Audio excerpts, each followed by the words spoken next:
బాపోని పిలుచుకుంటారు.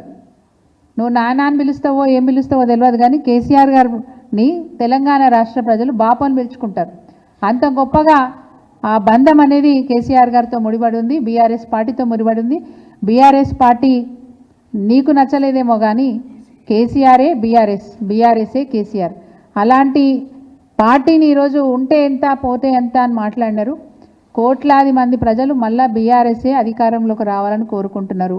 ఇట్లాంటి సందర్భంలో ముఖ్యంగా కేసీఆర్ గారు కొంత మానసికంగా ఒత్తిడిలో ఉన్న సందర్భంలో ఒక కన్న కూతురుగా మీరు చేయాల్సిన కామెంట్స్ అవి కావు, మీరు మాట్లాడాల్సిన విషయాలు అవి కావు. ఈరోజు బీఆర్ఎస్ పార్టీని ఒక మాట అన్నారు, ఉంటే ఎంత పోతే ఎంత అన్నారు అంటే అది కేసీఆర్ గారు అన్నట్టుగా మేము భావిస్తూ ఉన్నాం. ఇది సరైన పద్ధతి కాదు, మంచి పద్ధతి కాదు. పార్టీకి అనేక మంది ద్రోహం చేసినారు, అందులో మీరు కూడా ఒకరిగా మిగిలిపోవాలనుకుంటే మేము చేసేదేం లేదు.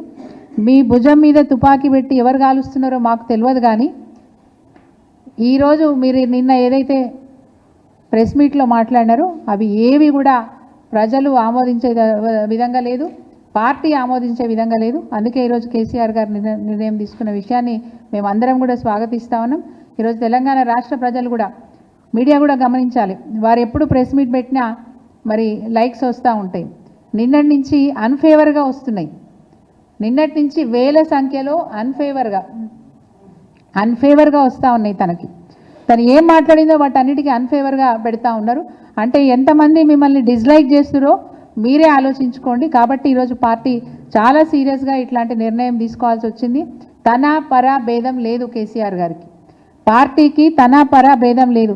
ఏ విధంగా అయితే 10 మంది ఎమ్మెల్యేలు పార్టీకి ద్రోహం చేసి బయటికి పోతే పార్టీ ఏకకంఠంగా వాళ్ళ మీద చర్యలు తీసుకోవాలని పోరాటం చేస్తుందో, ఈరోజు మీరు కూడా పార్టీ ఉంటే ఎంత పోతే ఎంత అని మాట్లాడిరంటే పార్టీకి ద్రోహం చేసినట్టే లెక్క. మీరు కూడా దాన్నే దృష్టిలోకి తీసుకొని ఈరోజు మంచి నిర్ణయం కేసీఆర్ గారు తీసుకున్నారు.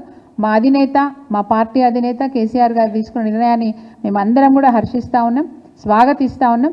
ఎక్కడికక్కడ మండలాలలో క్షేత్రస్థాయిలో కూడా ఎక్కడికక్కడ రెస్పాన్స్ అట్లనే వస్తూ ఉంది. సో కవిత గారు తనకు తానే గొయ్యి తవ్వుకున్నట్టుగా అనిపిస్తూ ఉంది. మరి ఎవరి మార్గదర్శకంలో ఎవరిని ఫాలో అవుతూ ఇవన్నీ మాట్లాడినారో వారికి కాలమే బుద్ధి చెప్తుంది. ఇది సరైన పద్ధతి కాదని చెప్పి తెలియజేస్తూ